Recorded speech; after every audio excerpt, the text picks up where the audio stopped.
Hello, this is your teacher, Tara. I realized today that I need to go and do a specific little video on how, when you're sticking lines on your face, how you do blending for theater like age wrinkles as compared to how people do blending when they are taking a little sponge and going tap, tap, tap, tap, tap, tap, tap, tap, tap to blend broad general areas of fashion makeup. It's a completely different thing. Uh, Basically, it's chiaroscuro.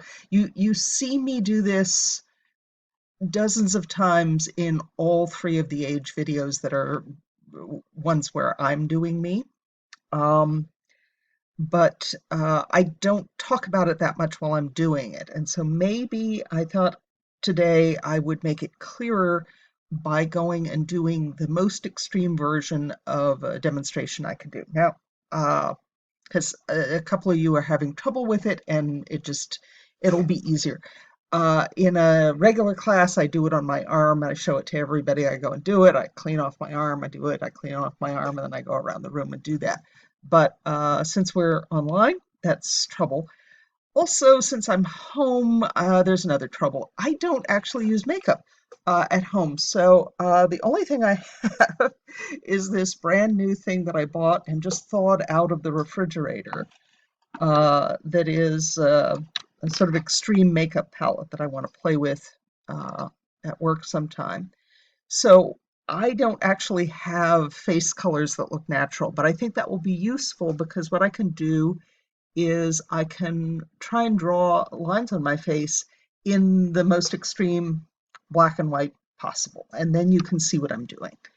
And I have to wear my glasses, so I'm only doing it on some sections where I can actually see what I'm doing. Uh, so, so when you're doing a line, you want to go and make a sort of banana-shaped line.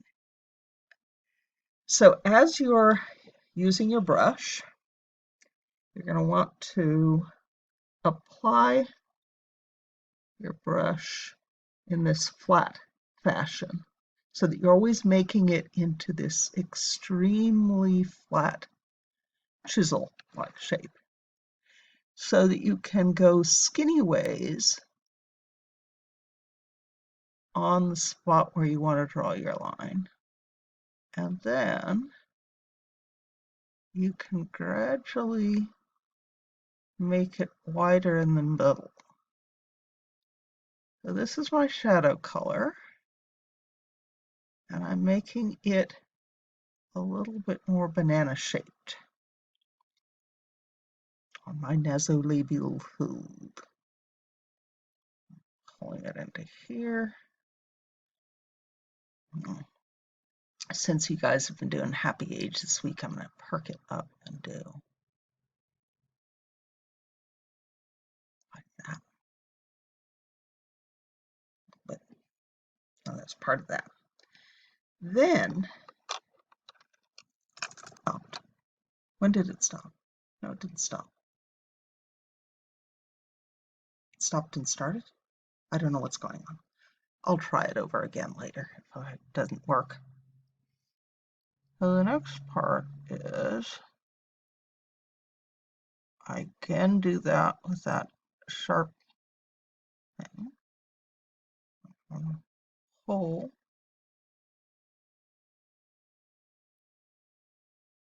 this so that I get that more banana shape.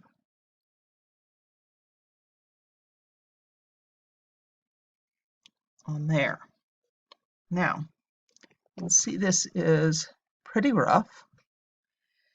So the things that you want to do for blending, and you can do this with your finger or you can do this with a little brush, lots of different ways. But when you're trying to blend it, you blend the shadow side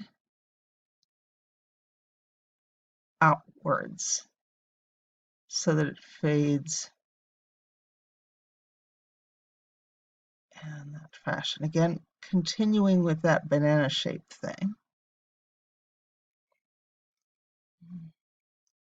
And if you have an end that's looking sort of stumpy, where it's just like at the end of a line, that's called lininess.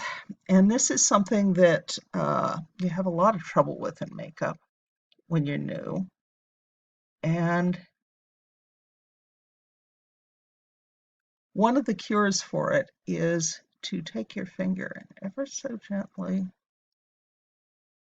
pull the edges down or pull the edges up. I don't really want to do that at the nose, as the nose is kind of a place where it's good to have a sharp part. But you feather it and make sure that it's wider in the middle and narrower at the end, and that the end always comes into a little soft point. So I'm going to do that in a couple of other spots on my face. Obviously, you're not going to do it in the plain black and white unless you're doing some sort of stylized makeup, but it'll show you what it is that's going on a little better. So one thing that sometimes, if you're doing too much with your shadow and not enough with your highlight, sometimes the trick is to start doing your highlights first. And if you're trying to do a subtle age makeup, sometimes you can get away with doing just the highlights, which is very counterintuitive, but it does actually work. Sometimes when we're trying to make people look older in the arena but not have it be too heavy-handed, we'll just do like little bits of the highlight of something like forehead wrinkles. I have nice, neat ones that I can see. Indeed, I had neat ones I could see even when I was younger. So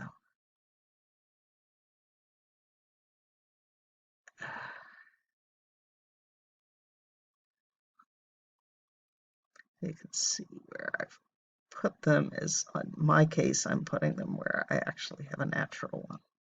So that's kind of a line. So you want to banana it so that it's wider in the middle, and then thinner and pointier at the ends. And if the end is being too pointy or the outer edge is too extreme, you can blend it with your finger, or you can blend it with a brush, so that you put a hard edge on one side, and the hard edge goes to hard edge and the soft edges are toward the outside. So, for instance, gosh, it would be nice if I could see.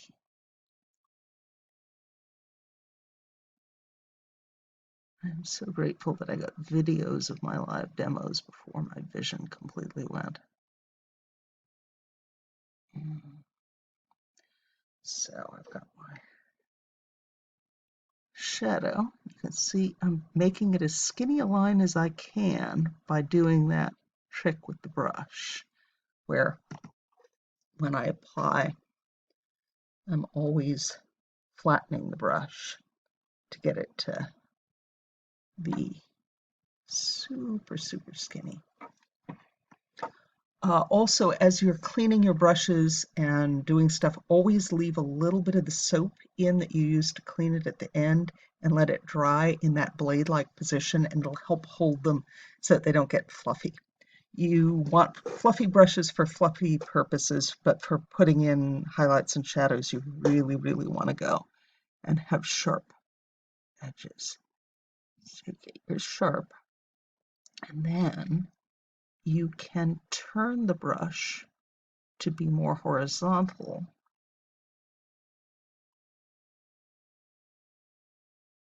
so you can get that thicker part there. So I'm still shooting for that banana shape where it's pointy at either end. My, that's a mess.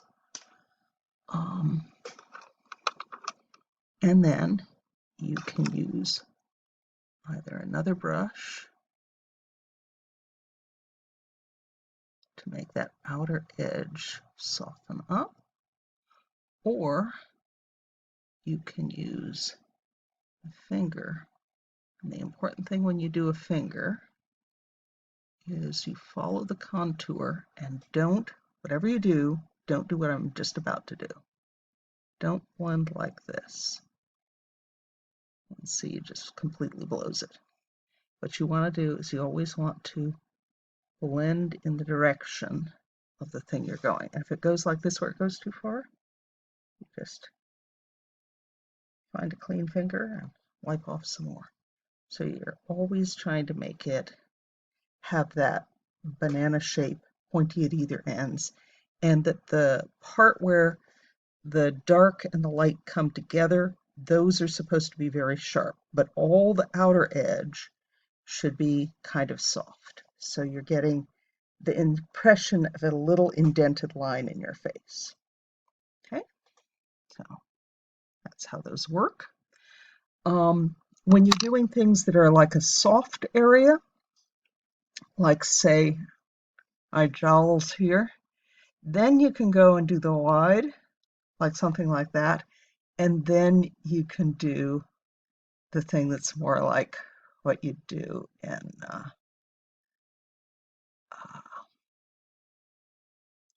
with one of those sponges. But even then, you always want to follow the contour of what you're doing and not just mush it all over the place, because then you just end up with mud. Now, obviously, you don't want to do it in this kind of black and white. I'm just doing that because, as you can see, I have nothing that resembles any of my skin colors in this palette. But I think it's easier to see that way. So remember the banana shape. Remember hard edge to hard edge on the center of the thing, and then soft around all the edges. And banana shape. Think banana shapes. And if you're seeing that the whole thing is just too heavy and you need to go and knock it down a bit, there's two things you can do. If you've got the shape perfect, but you need to knock it down a bit, you can take that base color that you used as a primer and sort of tap that over the thing and it'll just fade it. That, however, a lot of times makes a mess. Usually what you do is you go, okay, that's a little too much, and you soften it and pull it the direction you want. And then anything that gets too much, you pull a little more. And so as long as you're pulling along the edge of the thing that you're working on, it tends to give it a more natural look. So think about that. And I wish I had a better way to do a close-up, but this will hopefully help you get the edges of your highlight and shadow on wrinkles to work a little bit neater.